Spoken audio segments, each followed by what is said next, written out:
Good morning everyone. आज का जो क्लास टॉपिक्स है वो है एयर कंप्रेशर, है ना। यानी कि हम लोग जो न्यू यूनिट है, यूनिट नंबर 3, इसमें हम लोग को पढ़ना है एयर कंप्रेशर। तो सबसे पहले हम लोग इसे डिफाइन करते हैं कि एयर कंप्रेशर है क्या। An air compressor is a machine which takes in atmospheric air, compress it with the help of some mechanical energy and deliver it at higher pressure। इसका मतलब ये हो गया कि एयर कंप्रेसर एक हमारा ऐसा मशीन है जो क्या करता है, एटमॉस्फेरिक एयर को सक करता है, यानी अपने अंदर वो फील करता है और फिर उसको कंप्रेस करता है with the help of some mechanical energy. यानी कि एयर कंप्रेसर को चलाने के लिए हमें मैकेनिकल एनर्जी की जरूरत होती है ना। और वो मैकेनिकल एनर्जी जो है वो या तो हम लोग इलेक्ट्रिक मोटर चला करके हम लोग उसे प्रोवाइड करते हैं, या कोई आईसी इंजन का सेटअप करते हैं, या कोई भी एक्सटर्नल डिवाइस जो इसको एक मैकेनिकल एनर्जी सप्लाई दे सके। तो कहने का मतलब है कि जब एयर कंप्रेसर एक हमारा वर्क कंज्यूमिंग डिवाइस है, ये हमारा वर्क इसमें देना पड़ता है ना। और जब इसमें हम मैकेनिकल एनर्जी की सप्लाई करते हैं, तो जब ये कंप्रेसर स्टार्ट होती है तो ये एटमॉस्फेरिक एयर को अपने अंदर वो फील करता है, सक करता है। उसके बाद उस एनर्जी का, मैकेनिकल एनर्जी का यूज करके उसको कंप्रेस करता है। कंप्रेस करना मतलब हो गया कि उसकी वॉल्यूम को रिड्यूस करता है। तो स्वाभाविक है कि अगर कोई भी गैस की अगर वॉल्यूम को रिड्यूस किया जाता है तो उसकी प्रेशर इंक्रीज करती है। तो ये अपना मैकेनिकल एनर्जी का यूटिलाइजेशन उस एयर की वॉल्यूम को कम करता है, यानी कंप्रेस करता है, जिस कारण से उसकी प्रेशर जो होती है वो बढ़ जाती है और वो हमें हायर प्रेशर पर एयर को डिलीवर करता है। यानी कि सीधा सा मतलब है कि एयर कंप्रेसर का यूज जो है हम लोग प्रेशर को, गैस का या एयर का प्रेशर बढ़ाने के लिए हम लोग इस्तेमाल करते हैं, है ना। इसका आज के मॉडर्न डेज में एयर कंप्रेसर का काफी वाइडली यूज है। जैसे कि हमारा जो व्हीकल का टायर में जो एयर फिल किया जाता है, उसको भी हम लोग देखते हैं कि बाय कंप्रेसर की मदद से तुरंत फिल कर देता है ना। या फिर हम देखते हैं कि जो जेट इंजन है ना, गैस टरबाइन जो चलती है, या जेट हो गया, है ना, टर्बो प्रॉप इंजन हो गया, तो और भी कई सारा मतलब डिवाइसेज है जहां पर हम एयर कंप्रेसर का यूज करते हैं। तो कहने का मतलब है कि an air compressor increases the pressure of air by decreasing its specific volume. यहाँ पर लिखा हुआ सीधा सा कि एयर कंप्रेसर जो होती है वो एयर का प्रेशर को इंक्रीज करती है bye decreasing its specific volume, यानी उसके वॉल्यूम को रिड्यूस करके उसके प्रेशर को बढ़ाती है यूजिंग मैकेनिकल मीन्स, कुछ मैकेनिकल एनर्जी का यूज करके। तो इससे क्या होता है कि एक तरह से हम ये कह दिए कि उसमें हम एनर्जी सप्लाई किए, यानी कि एयर को कंप्रेस किए, तो जो हमारा मैकेनिकल एनर्जी कंज्यूम हुआ तो वो हमारा प्रेशर एनर्जी में कन्वर्ट हुआ। तो इसका मतलब ये हो गया कि जो कंप्रेस्ड एयर हमारे पास जो अवेलेबल है उसके पास क्या है, पोटेंशियल एनर्जी है। ये पोटेंशियल एनर्जी जो है वही मैकेनिकल एनर्जी कन्वर्ट हुआ है पोटेंशियल एनर्जी में। तो this compressed air provide motive force. तो अब है कि इस कॉम्प्रेस्ड एयर के पास पोटेंशियल एनर्जी है जिसका हम अपना जो डिफरेंट पर्पस है उसमें भी इसका इस्तेमाल हम कर सकते हैं, है ना। जैसे कि हमारा एयर मोटर फॉर टूल्स, है ना, टूल्स के लिए जो एयर मोटर होती है उसमें भी कॉम्प्रेस्ड एयर का यूज किया जाता है। तो क्योंकि इसके पास क्या है, पोटेंशियल एनर्जी है, तो इस पोटेंशियल एनर्जी का यूज हम लोग एयर मोटर में करते हैं। एयर ब्रेक फॉर व्हीकल्स, जैसे बहुत सारा जो हैवी व्हीकल्स होता है, बस ट्रक ये सब का जो व्हीकल्स है उसमें अगर हम लोग डायरेक्ट मैकेनिकल मींस से अगर हम ब्रेक लगाएंगे तो काफी ज्यादा हमें एनर्जी यानी एफर्ट देने का जरूरत होगा। उसी की जगह अगर हम लोग एयर ब्रेक यूज करते हैं तो हम लोग के इफर्ट को ये कॉम्प्रेस्ड एयर जो है वो कम कर देता है, यानी कि इसमें जो ब्रेक लगाता है वो जो कंप्रेस्ड एयर है उसकी एनर्जी का यूज होती है। तो एयर ब्रेक में यूज होता है, सैंड ब्लास्टिंग मशीन में यूज होता है, पेंट स्प्रेयर है ना, जो पेंट को कोई भी मतलब कलर करने के लिए जो स्प्रेयर होती है तो उसमें भी हाईली कंप्रेस्ड एयर को साथ यूज किया जाता है। उसी में पेंट का ड्रॉपलेट जो है वो एयर के साथ मिक्स किया हुआ रहता है कंप्रेस्ड एयर के साथ, और वो उसके ऊपर स्प्रे करता है। तो ये है हमारा एयर कंप्रेसर, जिसका हम लोग और भी बहुत सारा इसका यूज है, यानी कि ये एक हमारे लिए यहाँ पर इम्पोर्टेंस होती है, क्योंकि आगे जो है इसका एक यूज जब हम लोग जेट इंजन में करते हैं तो एयर कंप्रेसर का रोल वहां पर काफी ज्यादा होता है। तो इसलिए air compressor mechanical point of view से एक इम्पोर्टेंट टॉपिक्स है। तो अब आता है types of air compressor. Air compressor कितनी तरह का होता है, तो जनरली ये दो तरह का होता है। इसको पहला हो गया रेसिप्रोकेटिंग एयर कंप्रेसर, दूसरा रोटरी एयर कंप्रेसर, है ना। अब दोनों को हम लोग अलग अलग करके पढ़ते हैं। तो सबसे पहला है रेसिप्रोकेटिंग एयर कंप्रेसर, है ना। ये क्या होता है, तो it is the type of air compressor in which air is compressed due to reciprocating motion of the piston। ये जो नाम पड़ा है रेसिप्रोकेटिंग और एयर कंप्रेसर तो ये डिवाइस हो गया, इसका जो रेसिप्रोकेटिंग नाम हुआ वो किसके कारण, तो ये पिस्टन के मूवमेंट के कारण। जैसे कि हम जानते हैं कि पिस्टन जो है वो सिलेंडर के अंदर वो रेसिप्रोकेट करता है ना, टू एंड फ्रो मोशन में होती है।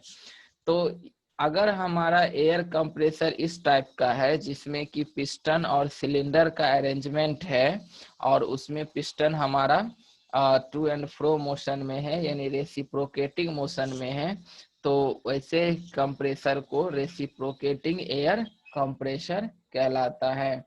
तो इसमें है क्या कि ये जैसे कि हम आईसी इंजन में पढ़ते थे कि फ्यूल को सिलेंडर के अंदर बर्न किया जाता है तो फिर वो जो केमिकल एनर्जी है वो थर्मल एनर्जी में चेंज हो करके वो पिस्टन के ऊपर फोर्स लगाता था, तो पिस्टन हमारा डाउनवर्ड आती थी और वो क्रैंक शाफ्ट रोटेट होता था, तो इससे हमको पॉजिटिव वर्क मिलती थी। लेकिन यहाँ पर इसका ठीक रिवर्स हो जाता है, यहाँ पर हम इस कंप्रेसर के अंदर कोई भी फ्यूल का बर्निंग नहीं करते हैं, बल्कि इसका जो हम क्रैंक शाफ्ट है उसको हम लोग एक कोई प्राइम मूवर मतलब हो गया कि इसको ऑपरेट करने वाला कोई भी डिवाइस, जैसे कि इलेक्ट्रिक मोटर या कोई आईसी इंजन, है ना, तो वो हम लोग अटैच कर देते हैं उसके क्रैंक शाफ्ट से। तो इसमें पावर उल्टा आता है, यानी कि क्रैंक शाफ्ट से क्रैंक पे आएगा, फिर क्रैंक से फिर कनेक्टिंग रड पे आएगा, तब कनेक्टिंग रड से लास्ट पिस्टन पे आएगा, है ना। रिवर्स है ये ऐसे इंजन का। तो ये क्रैंक शाफ्ट को जब हम लोग किसी प्राइम मूवर की मदद से रोटेट करते हैं तो this produces reciprocating motion of the piston in the cylinder. तो क्रैंक शाफ्ट को जब रोटेट किया जाता है तो ये रोटेशन हमारा ट्रांसफर होकर के पिस्टन पे आती है।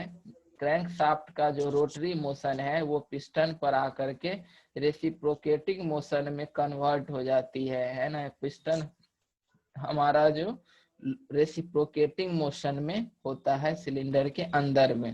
तो अब इसका वर्किंग कैसा है, तो हम लोग यहाँ से फिगर से समझते हैं। ये हमारा जैसे कि जानते हैं कि सिलेंडर में एक टीडीसी होता है और एक हमारा बीडीसी होती है ना, top dead centre bottom dead centre. तो इसमें इनिशियली जो है वो पिस्टन कहाँ होता है, ये टीडीसी पे होती है, ठीक है। तो इसमें जैसे ही हम यहाँ पर क्रैंक शाफ्ट को घुमाना शुरू करेंगे तो ये पिस्टन जो है वो डाउनवर्ड डायरेक्शन में आना शुरू होगा। तो जब ये डाउनवर्ड डायरेक्शन में आना शुरू होगा तो यहाँ सिलेंडर की वॉल्यूम जो है अंदर में, यानी स्पेस जो है, पिस्टन स्पेस क्रिएट करेगा, यानी कि ये वॉल्यूम को बढ़ाएगा। तो स्वाभाविक है कि जब वॉल्यूम बढ़ेगी तो अंदर का प्रेशर क्या होगा, घटता है ना। यानी कि पिस्टन का डाउनवर्ड मूवमेंट प्रेशर को रिड्यूस करता है। तो जब सिलेंडर के अंदर का प्रेशर बाहरी एटमॉस्फेरिक प्रेशर से लो हो जाती है, यानी कि सिलेंडर के अंदर वैक्यूम क्रिएट हो जाता है, तो वैसे ही ये इनलेट वाल्व जो है ये ओपन हो जाती है। और जब ये इनलेट वाल्व ओपन होता है, सिलेंडर के अंदर प्रेशर लो है, बाहर हाई है, एयर जो है सो यहाँ से इस इनलेट वाल्व जैसे ही खुलेगा, ये एयर जो बाहर से सिलेंडर के अंदर आना शुरू हो जाएगा, ताकि जो प्रेशर डिफरेंस है वो मेंटेन रहे, है ना। तो ये लगातार आकर के इसमें फील होते रहता है, और तब तक होता है जब तक कि पिस्टन हमारा यहाँ बीडीसी पर, ये बीडीसी पॉइंट है, ठीक है। तो बीडीसी पॉइंट पर जब तक पिस्टन आती है तब तक इसमें जितना ये स्पेस क्रिएट करता है उतना वॉल्यूम में ये एयर आकर के इसमें भर जाती है, ठीक है। ये होता है डाउनवर्ड स्ट्रोक में। इसके बाद फिर क्या होता है कि अब नेक्स्ट अगला स्ट्रोक में कि पिस्टन अब हमारा बीडीसी पर है, सिलेंडर के अंदर जो है एटमॉस्फेरिक एयर आके भरा हुआ है। फिर ये पिस्टन जब हमारा अपवार्ड मूवमेंट करता है, अपवार्ड स्ट्रोक में जब ये ऊपर की ओर मूव करती है तो यहाँ पर धीरे धीरे वॉल्यूम क्या होता है, घटने लगता है। तो इस वक्त इनलेट वाल्व जो है ये क्लोज हो जाती है ना। तो यानी कि यहाँ से एयर को अब निकलने का कहीं रास्ता नहीं है। पहला ये जो पहला स्ट्रोक था इसमें डिलीवरी वाल्व क्लोज रहता है। अब इसमें है कि यहाँ पर इनलेट वाल्व अब क्लोज हो गया, ये पूरी तरह से यहाँ पर क्लोज हो गया।